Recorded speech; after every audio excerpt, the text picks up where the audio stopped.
Hello friends, அஸ்ஸலாமு அலைக்கும். எல்லாருக்கும் வணக்கம். இன்றைக்கி ஒரு ஸ்வீட் ரெசிபி பார்க்கலாம். இது வந்து செவ்வரிசி, நேந்திர வாழைப்பழம், பாலும் சேர்த்து செய்யணும் ஒரு ரெசிபி. இது எப்படின்னு பார்க்கலாம். இதுக்காக நான் ஒரு கப்பு செவ்வரிசி எடுத்திருக்கேன். இது வந்து நல்ல சுடு தண்ணியில் ஒரு 1 hour ஊற வச்சிங்கன்னா சீக்கிரமாக வெந்துடும். ஸோ அதனால் நான் கொஞ்சம் தண்ணி சூடாகிறதுக்கு வச்சுருக்கேன்.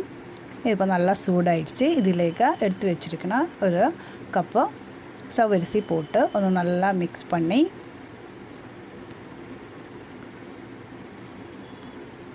நல்லா மிக்ஸ் பண்ணி கொடுத்து ஒன்று மூடி வச்சு ஒரு 1 hour ஊற வச்சுக்கலாம்.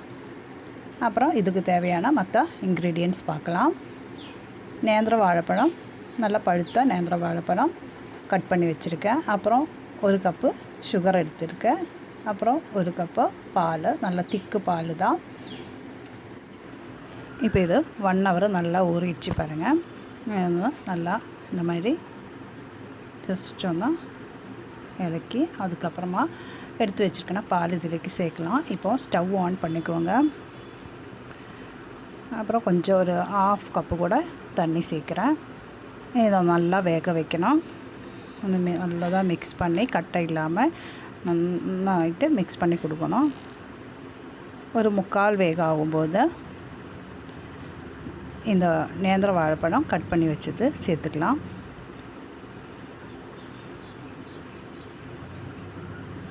இதை சேர்த்து ஒன்று மிக்ஸ் பண்ணிக்கலாம். இப்போ நல்லா திக்காயிடுச்சு பாருங்கள். இது பாயசம் மாதிரியும் சாப்பிட்லாம், இப்படி திக்காகவும் சாப்பிட்லாம். இப்போ ஒரு 3 ஏலக்காய் தட்டி போட்டு கொடுத்துருக்கேன். அப்புறம் ஒரு 2 கிராம்பும் சேர்த்துக்கலாம். இனி ஒன்று நல்லா மிக்ஸ் பண்ணி உங்களுக்கு ஒரு இந்த மாதிரி திக்காக வேண்டாம் அப்படின்னா கொஞ்சம் கூட பால் சேர்த்து பாயசம் மாதிரி கூட சாப்பிட்லாம். நான் இப்போது இங்கே இந்த மாதிரி திக்காக தான் எடுக்க போகிறேன். இப்போ நல்லா வெந்துடுச்சு. இதிலேக்கு இனி சுகர் சேர்த்து கொடுக்கலாம்.